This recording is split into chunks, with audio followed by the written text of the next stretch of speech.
اللہ تعالیٰ عنہ آپ کی شخصیت جو ہے جنگ احد میں سے اگر آپ کا تذکرہ نکال دیا جائے تو پیچھے وہ ذکر پھیکا رہ جاتا ہے. سبحان اللہ. کیونکہ آپ کا ذکر خیر اتنا جاندار ہے, اس کے اندر کردار اتنا جاندار ہے کہ وہ حضرت سیدنا امیر حمزہ رضی اللہ تعالیٰ عنہ کی ذات مقدسہ ہی اس بات پہ مسلمانوں پہ فائق نظر آتی ہے, اور کفار کو سب سے زیادہ فرق اپنے اور مسلمانوں کے درمیان حضرت سیدنا امیر حمزہ کی ذات کا ہی نظر آتا ہے.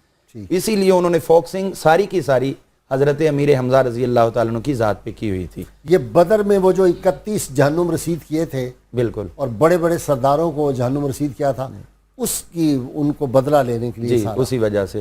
تو اس حوالے سے ہم دیکھتے ہیں تو حضرت سیدنا امیر حمزہ رضی اللہ عنہ جس طرح جنگ بدر میں ابتدا میں آپ نے ایسا کردار ادا کیا کہ سب سے پہلا قتل آپ نے ہی کیا تھا اور اسی سے کھلبلی مچی, تو ادھر بھی آپ نے ہی اسی طرح جو ہے ان کا علمبردار جتنے بھی سامنے آئے ان کے اوپر تلوار اس زور سے اٹھائی کہ ان لوگوں کو آپ نے احساس دلا دیا کہ بدر تو بدر ہے, آج کا مارکا اس سے بھی ہم تمہیں بڑا ثابت کر کے دیں گے.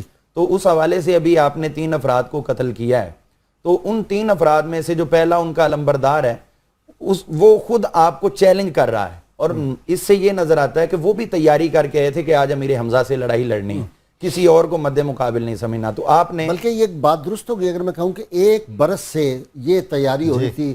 ہند بھی جو ہے وہ جس کو ہندا لوگ کہتے ہیں وہ بھی اسی معاملے میں تھی, اور جس کا باپ قتل ہوا تھا وہ سردار کا, جہاں پہ واشی حبشی جس کا غلام تھا اس نے بھی اس کو بہت انعام و اکرام کا لالی. تو پورا سال زیادہ وہ جو آپ نے کہا نا فوکس وہ سیدنا امیر حمزہ رضی اللہ عنہ کی ذات تھی. اور وہ وحشی نے جو تربیت لی تھی حربہ پھینکنے کی حبشہ میں, اس نے ادھر جیسے ہی اس کو یہ وعدہ ملا آزادی کا غلامی سے اور ہندا سے انعامات کا, تو اسی وقت سے اس نے دوبارہ پریکٹس شروع کر دی, حالانکہ جنگ بدر کے اندر اس کا کوئی معاملہ نہیں ہے. ہاں وہاں نہیں یہ نظر آتا کوئی اس کا کام, لیکن یہ اسپیشلی جو ہے نا وہ تیار ہی انہی کو ٹارگٹ کرنے کے لیے کیا گیا تھا. تو اس حوالے سے حضرت سیدنا امیر حمزہ رضی اللہ عنہ کے سامنے تو پورا کفر ٹارگٹ تھا, لیکن انہوں نے صرف تنہا حضرت سیدنا امیر حمزہ رضی اللہ عنہ کو ٹارگٹ کیا تھا. جو آپ نے پہلے شروع میں فرمایا کہ وہ جو حضور صلی اللہ علیہ وسلم کے حکم کی نافرمانی ہوئی, یہ قطعاً بھی نہیں ہے. جنگ کا فیصلہ ہو چکا تھا, مسلمان کامیاب ہو چکے تھے, مال غنیمت حاصل ہو رہا تھا. اس پہ بات کرتے ہیں تفصیل سے. جی ڈاکٹر صاحب. غازی صاحب آپ نے بہت ہی